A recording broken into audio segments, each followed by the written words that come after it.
देखिए भाई, आज हम पढ़ेंगे प्रयोगवादी काव्य की विशेषताएं। देखिए, हिंदी साहित्य के जो आधुनिक काल है उसमें 1943 से लेके 1953 तक का जो कालखंड है उसको हिंदी साहित्य में प्रयोगवाद के नाम से जाना जाता है।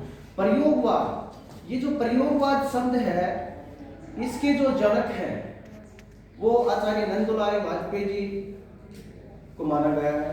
और ये जो शब्द है इसका प्रवर्तक, प्रयोगवाद जो शब्द है इसका प्रवर्तक जो है वो कविवर अज्ञे है, सच्चिदानंद हीरानंद वात्सायन अज्ञे।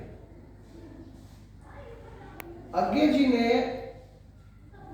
1943 में एक साहित्यिक पत्रिका निकाली, तार सप्तक, और ये कहेंगे कि उस तार सप्तक, उस पत्रिका से ही क्या हुआ है, इसका प्रयोगवाद की शुरुआत हुई। प्रयोगवादी कवियों को राहों का अन्वेषी भी कहा जाता है और उन्होंने 4 सप्तक प्रकाशित करवाए। उनके पहला जो तार सप्तक था वो 1943 में। तार सप्तक क्या है? सप्तक का मतलब 7 कवियों का एक समूह है जिन्होंने एक जैसे ही रचनाएं की हो, वो उसी सप्तक के कवि हैं। तो पहला 1943 में हुआ था, दूसरा 1951 में हुआ था और तीसरा 1959 में, और जो चौथा जो तार सप्तक है वो 1979 में हुआ था, 79। चारों के चारों ये जो तार सप्तक हैं ये कविवर अज्ञे के ही हैं। अब ये देखेंगे कि इनमें साथ कौन थे। जैसे पहले जो 3 सप्तक हैं वो महत्वपूर्ण है और उन्हीं की बात करेंगे। देखिए, उनके कवियों को कैसे याद करें, उसके लिए हमने अपनी तरफ से यूं कहें कि एक सूत्र दिया है। जो पहला सप्तक था उसका है प्रभागिरा गणेश। अब ये प्रभागिरा गणेश, इसमें कवियों के नाम छुपे हैं। देखिए, प्रभा इससे मतलब है प्रभाकर माचवे, पर का है प्रभाकर माचवे। ये है भारत भूषण अग्रवाल, गिरजा कुमार माथुर, रासे रामविलास शर्मा, गैसे गजानन माधव मुक्तिबोध, और ने से नेमीचंद्र जैन, और श से सच्चिदानंद हीरानंद वात्सायन अज्ञे। ये 7 कवि थे पहले सप्तक में। उसके बाद दूसरा सप्तक आता है, उसको हमने लिखा है सब धन शहर। ये जो श है ये है शकुंतला माथुर, भवानी प्रसाद मिश्र, ध से धर्मवीर भारती, न से नरेश मेहता, से शमशेर बहादुर सिंह, है से हरिनारायण व्यास, और ये जो रे है जो पढ़ा रघुवीर सहाय। ये दूसरे सप्तक के। तीसरे सप्तक में क्या लिखा है? देखिए, सर मदन ने प्रयाग विजय में कुंवर केदार की कीर्ति बढ़ाई। इन सब में क्या है? इसमें कवियों के नाम छुपे हैं जो तीसरे सप्तक के कवि।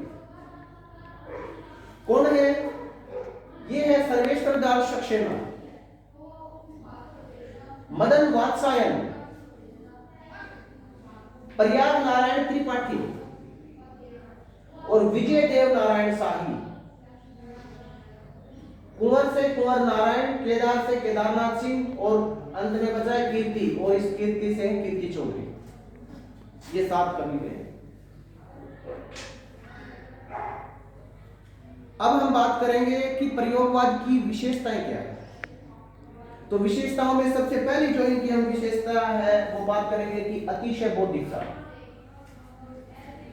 अतिशय मतलब अधिक, बौद्धिकता बुद्धि से लेंगे। देखिए, प्रयोगवाद से पहले जितने भी कवि थे, अब से पहले सभी कवियों ने अपने जो काव्य था, अपनी जो कविता थी, उसमें क्या किया कि उसमें उन्होंने कल्पना और भावना को ज्यादा स्थान दिया। लेकिन इन्होंने, प्रयोगवादियों ने क्या किया कि कल्पना और भावना के स्थान पर बुद्धि को अधिक महत्व दिया। इन्होंने काव्य को बुद्धि से जोड़ा। उन्होंने ये भी माना, प्रयोगवादी कवियों ने, कि भाई भावना और कल्पना से कविता को ठीक है, लेकिन उसको हम बुद्धि के साथ भी हमें जोड़ना चाहिए। कल्पना और भावना का स्थान तो होना ही चाहिए, लेकिन कहता है कि उसको बुद्धि से अच्छे प्रकार से सोच के समझ के और फिर उसको काव्य में चित्रित किया जाना चाहिए। तो इन्होंने क्या किया कि कविता को कल्पना भावना से तो जुड़ी हुई थी, इन्होंने किसके साथ जोड़ दिया? बुद्धि के साथ। और बुद्धि को इन्होंने महत्वपूर्ण स्थान भी दिया अपने काव्य में। और इन्होंने लिखा भी है कि यहाँ अतिशय बुद्धिता का जिक्र करते हुए कहा कि हमारे यहाँ एक आदमी रोटी बेलता है, दूसरा आदमी रोटी सेकता है और तीसरा आदमी रोटी से खेलता है। बताओ वह तीसरा कौन है? और इस पर हमारी संसद मौन है।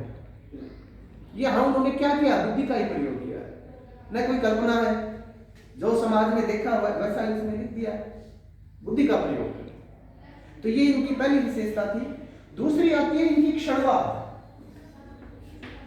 क्षणवाद देखिए भाई, ये जो प्रयोगवादी जो कवि थे, ये हर एक पल को यानी कि पल पल को महत्व देते थे। उन्होंने कहा कि जो मनुष्य का जो जीवन है वो बहुत लंबा है और ये लंबा जीवन, इसमें ये कहता है कि इसमें सभी के लिए स्थान है, इसका कोई समय नहीं है। इसलिए क्या करना चाहिए कि वर्तमान जो क्षण है उसको विशेष महत्व दिया जाना चाहिए।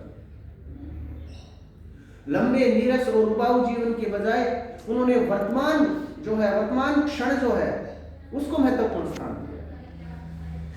उसके बाद अगली विशेषता आती है इनकी नग्न यथार्थ। देखिए इन कवियों ने, प्रयोगवादी कवियों ने जो नारी का जो चित्रण किया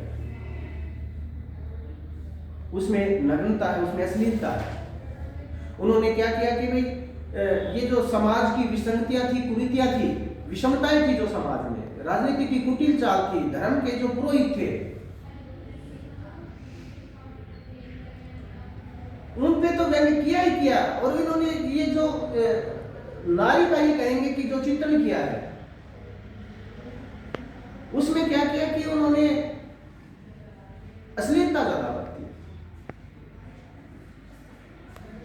और इतना ही नहीं, उन्होंने नारी का चित्रण करने में देखिए, क्योंकि वो उन्होंने क्या किया, वो नारी चित्रण करने में उन्होंने जो नारी का जो रूप सौंदर्य है उसका वर्णन किया है, मानसन जो श्रृंगार है उसका वर्णन इन्होंने अपने काव्य में ज्यादा किया। और उसका तो जिक्र भी किया इन्होंने। उन्होंने कहा कि मेरे मन की अंधियारी कोठरी में अतृप्त आकांक्षाओं की वेश्या बुरी तरह खास रही। यानी कि क्या कहा, नग्नता ज्यादा थी। उसके बाद आता है मध्यम वर्गीय कुंठा और निराशा। अगली जो विशेषता है मध्यम वर्गीय कुंठा और निराशा। प्रगतिवादी कवियों ने गरीब की, जो मजदूर था, किसान था, जो पीड़ित था, उसकी आवाज अपने काव्य में मुखरित किया। उसको हर कवि ने किया कि जो गरीब आदमी है, जो मजदूर है, उसकी आवाज को अपने काव्य में स्थान दिया। लेकिन प्रयोगवादियों ने क्या किया कि उन्होंने न तो अमीर की पीड़ा को उठाया और न गरीब की पीड़ा को, इन्होंने जो मध्यम वर्ग जो था उसकी पीड़ा को अपने काव्य में चित्रित किया। उन्होंने देखा कि उस समय जो मध्यम वर्ग था वो कितनी पीड़ाओं में जीवन जी रहा था, उसका जो चित्रण है, उनकी जो मध्यम वर्ग की जो दुख है, उसकी जो निराशाएं हैं, उनका इस काव्य में प्रयोग किया, चित्रित किया है। उसके बाद आता है इनका सामाजिक चित्रण। देखिए भाई, सामाजिक चित्रण में इन्होंने जैसा जो समाज में देखा प्रयोगवादियों, वैसा ही उसको चित्रित कर दिया। यानी कि यूं कहें कि सामाजिक जो इनका चित्रण है उसमें उन्होंने किसी प्रकार की लाग लपेट नहीं, जैसा देखा, जैसा समाज में उन्होंने महसूस किया, वही उसी को अपने काव्य में चित्रित कर दिया। इन्होंने लिखा कि रुई धुनता है, गारा सुनता है, खटिया बुनता है, मस्क से सड़क खींचता है। मध्यम वर्ग के परिवार के बारे में लिखता है इन्होंने। रिक्शा पर अपना ही प्रतिरूप लादे खींचता है। उसके बाद अगली जो इनकी विशेषता आती है वो आती है व्यक्ति का महत्व। ये तो हो चुका व्यक्ति का महत्व। देखिए इन्होंने समाज को, ये ऐसा नहीं है कि समाज को महत्व दिया इन्होंने, लेकिन समाज से ज्यादा जो महत्व है वो प्रयोगवादियों ने किसको दिया, व्यक्ति को महत्व दिया। इन्होंने ये माना कि भाई व्यक्ति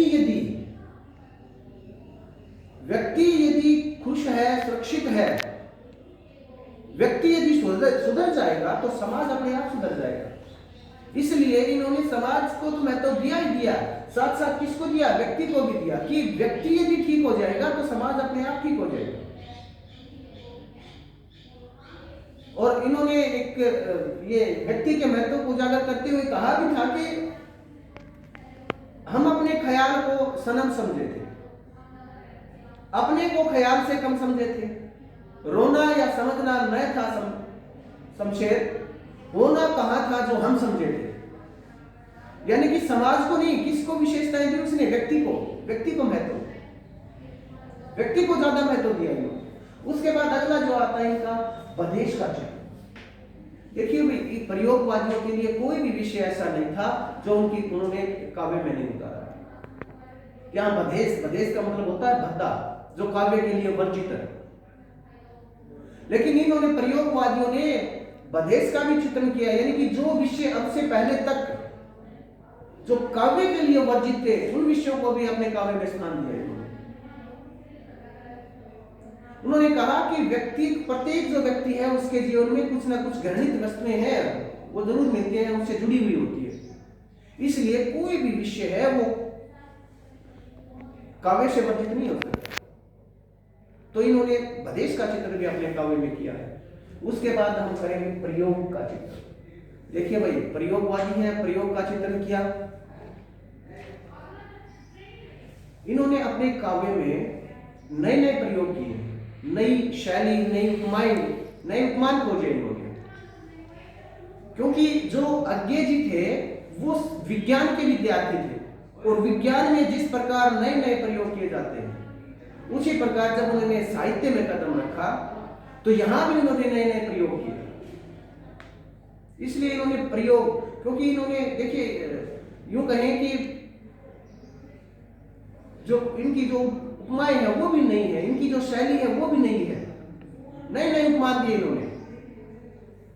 उसके बाद आता है इनका व्यंग। देखिए, प्रयोगवादी जो कवि है उसमें व्यंगता को देखा जाए।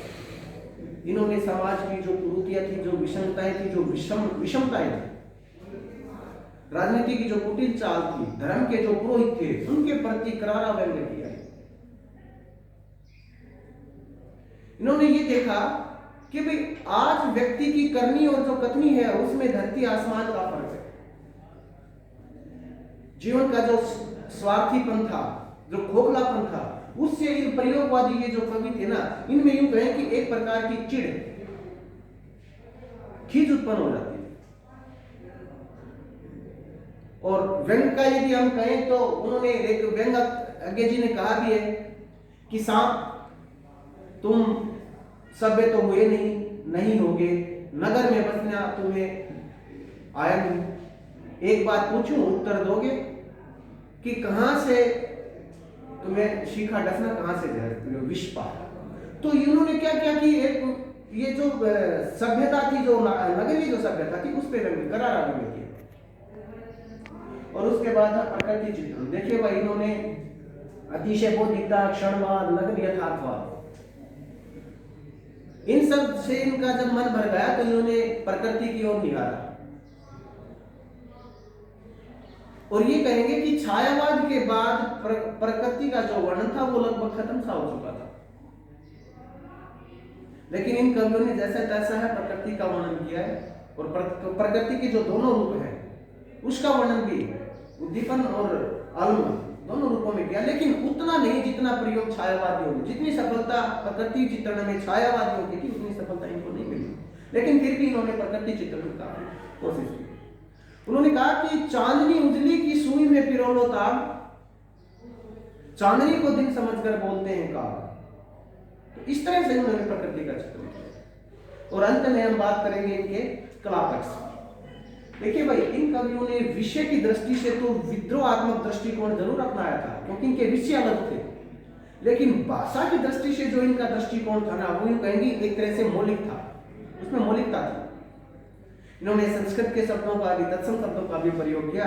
उसके अलावा तद्भाव जो देशी शब्द थे, जो विदेशी शब्द थे, उनका भी अपने काव्य में प्रयोग किया है।